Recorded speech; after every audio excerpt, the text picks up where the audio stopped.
పండక్కి అక్క వాళ్ళు వస్తురు. బస్ స్టాండ్‌లో దిగిర్రంట. వాళ్ళకైతే ఇల్లు తెలవది. షిఫ్ట్ అయినాం కదా! అందుకే ఎదురెళ్తున్నా. ఇక మా కోడలికైతే మెహందీ పెట్టినండి ఇక్కడ. మెహందీ పెట్టేసి అయితే స్టార్ట్ అయినా నేను బస్ స్టాండ్‌కి వెళ్దామని. అసలు పండగ కదా! అందుకని గుళ్ళో ఈరోజు అన్న సంతర్పణ అయితుందండి. ఇంకా అక్కడికి వెళ్ళి తినేసి మా కోడలికి మెహందీ పెట్టి ఇక మా వాళ్ళ కోసం అయితే వెళ్ళినండి. ఇక మా వాళ్ళైతే వచ్చిర్రు చూడుర్రి. నన్ను చూడంగానే మా వాళ్ళ మొఖాలు వెలిగిపోతున్నాయి చూడుర్రి. ఇది చూడు హాయ్ చెప్పు గమే మా చెల్లె వెనక. పక్కనున్న ఆమె అయితే మా కోడలు. మా కోడలికి 2 కూతుళ్ళు కూడా. అన్ని ఇక మేమైతే ముందు రెడీ అయిపోతే మా ఇంటికి వెళ్ళిపోయినాం. మా ఇంటి నుంచి అయితే బోనం తీస్తున్నామండి. ఇక బోనం ఎత్తుకోవడానికి రెడీగా ఉన్నాం. ఒక్కొక్క ఇంటి నుంచి బోనం వచ్చి అయితే రోడ్డు మీద ఆగుతుందండి. ఇంకా అంతలోపు అయితే మా బోనం కూడా తీసుకొని మేము అక్కడికి వెళ్ళాలి డప్పులలో వచ్చిన తర్వాత.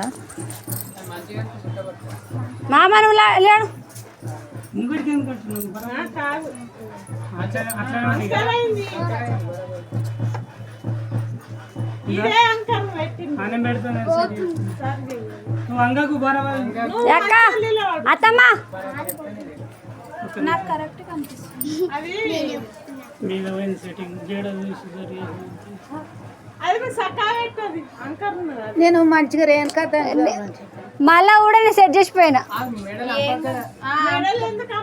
ఫస్ట్ టైం నేను బోనం ఎత్తుకోవడం. నేను ఎంత టెన్షన్ పడుతున్నానో తెలియదు కానీ నాకంటే ఎక్కువ మా వాళ్ళైతే ఫుల్ టెన్షన్ పడుతుంటారండి. ఫస్ట్ టైం ఎత్తుకుంటుంది ఎట్లుంటుందో అని చెప్పేసి చుట్టూ అంతమంది ఉండి నన్ను నాగం చేస్తారు. వాళ్ళు ఆగం అవుతారు.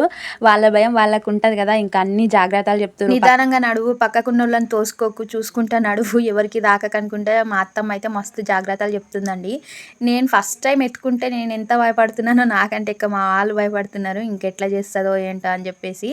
ఇక మా అక్కలు అయితే నా వెనకాలనే ఉన్నారండి. ఇంకా సెట్ చేసుకుంటానే ఇంకా చూసుకుంటానే ఉన్నారు. అసలు అంతమందిలో నేను ఎట్లా నడుస్తానో ఏంటో అనుకున్నా.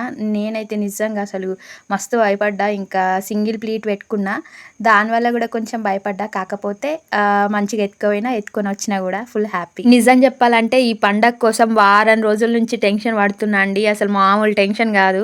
పండగ రోజు అయితే మరీ ఇంకెక్కువ అయిపోయింది టెన్షన్.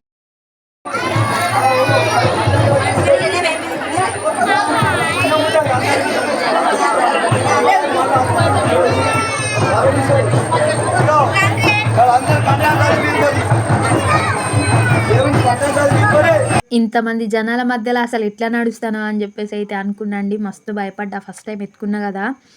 ఒకళ్ళ కాళ్ళలో ఒకళ్ళ కాళ్ళు లాకేసి అట్లా ఏదన్నా అవుతుందేమో అని ఎంత జాగ్రత్తగా ఉన్నా అంటే అంత జాగ్రత్తగా అండి. ఇక చుట్టూన్నోళ్ళని ఓళ్ళని పట్టించుకోలే. నా పని నాదంటే ఇంకా సందు దొరికిన ప్లేస్లలో దూరిపోయినండి. ఇక పొద్దున్న నుంచి తీరిక లేక బిజీగా తిరగడం వల్ల ఫుల్ కాళ్ళ నొప్పులు వచ్చినాయండి. మస్తు తలకాయ నొప్పి కూడా వచ్చింది. ఇంకా అందుకని స్పీడ్ పోయినా. అసలు మా ఆయనను కూడా పట్టించుకోలేదండి. ఆ రోజు మొత్తం గరం ఉన్నా నేను.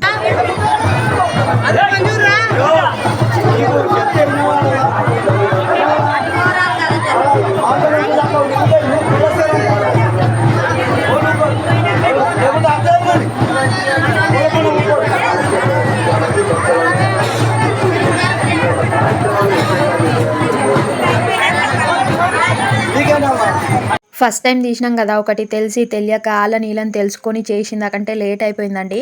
కనీసం రెడీ అవ్వడానికి కూడా టైం లేకపోయిందండి. ఇంకా నేనైతే ఫుల్గా కొంచెం ఫీల్ అయినా అండి. అంతా ఏమేమో ఎక్స్పెక్ట్ చేసిన పండగ ఉందన్నప్పటి నుంచి ఒక 1 వీక్ ముందు నుంచే ఇంకా అట్లా ఇట్లా అని చెప్పేసి ఏమేమో ఎక్స్పెక్ట్ చేసిన. కానీ ఫైనల్గా అయితే అసలు టైం దొరకక ఫుల్ డిసప్పాయింట్ అయినండి. అసలు మా వాళ్ళు అంత దూరం నుంచి వస్తే కనీసం పట్టించుకోవడానికి కూడా నాకు టైం లేకుండే అండి. అసలు వాళ్ళతో ఉన్నట్టు కూడా స్పెండ్ చేసినట్టు కూడా అనిపించలేదు. మస్తు ఫీల్ అయిన అసలు నేనైతే. కానీ పండగ మాత్రం ఏ ఆటంకం లేకుండా సూపర్గా అయిందండి. అసలు అనుకున్నట్టుగా పర్ఫెక్ట్గా అయితే జరిగింది.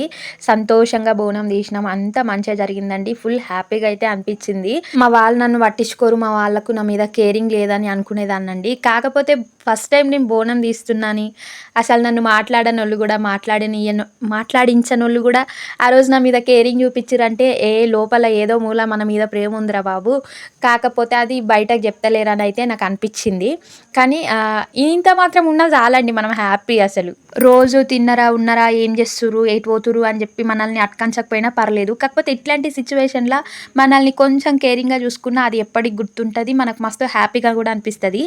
మనం నలుగురమే ఉన్నప్పుడు మాట్లాడకపోయినా 10 మందిలో మనం ఉన్నప్పుడు మనకంటూ ఒక రెస్పెక్ట్ ఇచ్చి మనకంటూ ఒక వాల్యూ ఇచ్చి మనల్ని మాట్లాడిస్తే అదే మస్తు హ్యాపీగా అనిపిస్తుందండి. రోజు పర్సనల్గా మంచి చెల్లు అరుచుకోకపోయినా సరే కానీ 10 మందిలో ఉన్నప్పుడు అట్కంచితే అరే వాళ్ళు మంచిగా మాట్లాడుకుంటారు అన్న ఒక ఫీల్ అనేది ఉంటుంది చూడండి, అది బాగుంటుందండి అని నాకు అనిపిస్తుంది. That is my personal opinion అండి. మా తమ్మునికి మరీ చెప్పిన మమ్మల్ని ఫోకస్ చేస్తూ వీడియో తీరా అని చెప్పేస్తే మమ్మల్ని తప్ప అందరినీ ఫోకస్ చేసిండు. అసలు మేము వచ్చేసరికల్లా నిల్చుండి వీడియో తీసేసరికల్లా మేమైతే సరిగ్గా అసలు కనిపించలేదండి. కానీ నేను మరీ చెప్పిన మంచిగా తీరా వీడియో అని చెప్పేసి. ఎంతైనా అంతమందిలో కష్టం. ఇక్కడైతే మా వాళ్ళు నైట్కి మంచిగా ముచ్చట్లు పెట్టుకుంటారు. మా తమ్ముడు బాయ్. ఈ రోజు అయితే మా వాళ్ళు రిటర్న్ వెళ్ళిపోతారు ఇంటికి, ఒడిబియ్యం పెట్టుకుని.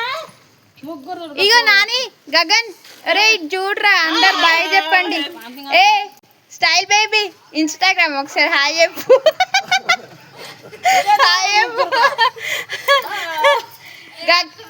ఇగో అరే మా వాళ్ళు రిటర్న్ వెళ్ళిపోతుంటే అయితే మస్తు బాధ అయిపోతుందండి నిజంగా. ఎందుకంటే మస్తు రోజుల తర్వాత వచ్చిర్రు. ఎప్పుడు ఇంట్లో మేము ఇద్దరమే ఉంటాం కదా, అప్పుడప్పుడు ఎవరైనా సడన్గా రిలేటివ్స్ వచ్చి రిటర్న్ వెళ్ళిపోతుంటే మస్తు బాధ అవుతుంది. ఒకసారి బాయ్. ఇగో బాయ్. అరే గగన్ నువ్వు బాయ్ చెప్పవా? అరే కళ్ళీ పొక్క ఫోన్ వద్దా? వద్దని చెప్పురా.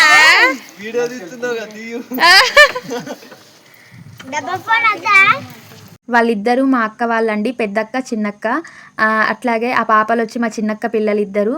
ఆయన మా అన్న, ఈయన అన్న వాళ్ళ కొడుకు. నేను తమ్ముడు అని పిలుస్తా కానీ వాడు నాకు అల్లుడు అవుతాడు. ఇక వాళ్ళనైతే మా చెల్లెళ్ళు అని పిలుస్తా. మా వరుసలు గిట్లుంటాయి, ఎందుకంటే వాళ్ళు నేను కలిసి పెరిగినాం ఒకే ప్లేస్లో. ఇక అట్లా వాళ్ళు నన్ను అక్క అంటారు, నేను చెల్లె అని చెప్తా. వాళ్ళతో అసలు టైం స్పెండ్ చేసినట్టుగానే అనిపించలేదండి పండగ బిజీలో. నువ్వు నాకు పెట్టు పప్పి పెట్టు పెట్టురా. పసుపు మొత్తం పప్పి పెట్టు పసుపు అక్కడికి వెళ్ళి పెట్రా. బాయ్ బాగా బాయ్ రా. ఇది చూడరా బాయ్. గట్టు చూడు మొత్తం. ఒక్కళ్ళని ఒక హగ్ ఇస్తేనే రేపు ఇస్తలే. ఓ దున్నలే హగ్ ఇచ్చి చూడు.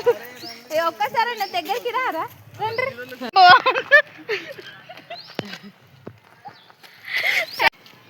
సిగ్గుపడుతూ ఫైనల్గా ఈరోజు చూస్తుంది.